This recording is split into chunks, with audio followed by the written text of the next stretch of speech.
شروع اللہ کا نام لے کر جو بڑا مہربان نہایت رحم والا ہے۔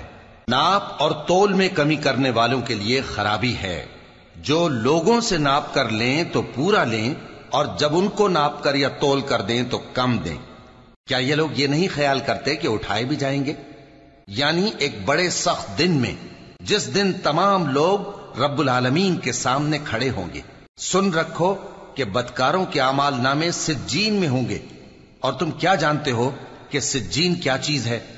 ایک دفتر ہے لکھا ہوا، اس دن جھٹلانے والوں کے لیے خرابی ہے، یعنی جو انصاف کے دن کو جھٹلاتی ہیں، اور اس کو جھٹلاتا وہی ہے جو حد سے نکل جانے والا گناہگار ہے۔ جب اس کو ہماری آیتیں سنائی جاتی ہیں تو کہتا ہے یہ تو پہلے لوگوں کے افسانے ہیں۔ ہرگز نہیں، بات یہ ہے کہ یہ جو اعمال بد کرتے ہیں ان کا ان کے دلوں پر زنگ بیٹھ گیا ہے۔ بے شک یہ لوگ اس روز اپنے پروردگار کے دیدار سے اوٹ میں ہوں گے، پھر یہ لوگ یقیناً دوزخ میں جا داخل ہوں گے۔ پھر ان سے کہا جائے گا کہ یہ وہی چیز ہے جس کو تم جھٹلاتے تھے۔ یہ بھی سن رکھو کہ نیکوکاروں کے اعمال نامے علیین میں ہوں گے۔ تم کو کیا معلوم کہ علیین کیا چیز ہے؟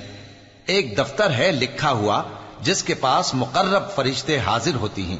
بے شک نیک لوگ نعمتوں میں ہوں گے، تختوں پر بیٹھے ہوئے نظارے کریں گے، تم ان کے چہروں ہی سے نعمت کی تازگی معلوم کر لو گے۔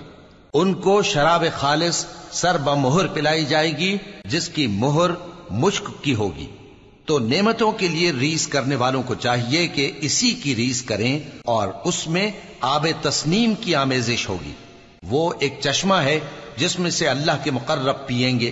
جو گناہگار یعنی کفار ہیں وہ دنیا میں مومنوں سے ہنسی کیا کرتے تھے، اور جب ان کے پاس سے گزرتے تو حقارت سے اشارے کرتے، اور جب اپنے گھر کو لوٹتے تو اتراتے ہوئے لوٹتے، اور جب ان کو یعنی مومنوں کو دیکھتے تو کہتے کہ یہ تو گمراہ ہیں، حالانکہ وہ یعنی کافر ان پر نگراں بنا کر نہیں بھیجے گئے تھے۔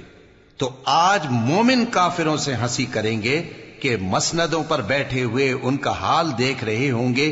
آج کافروں کو ان کے کاموں کا پورا بدلہ مل گیا نا۔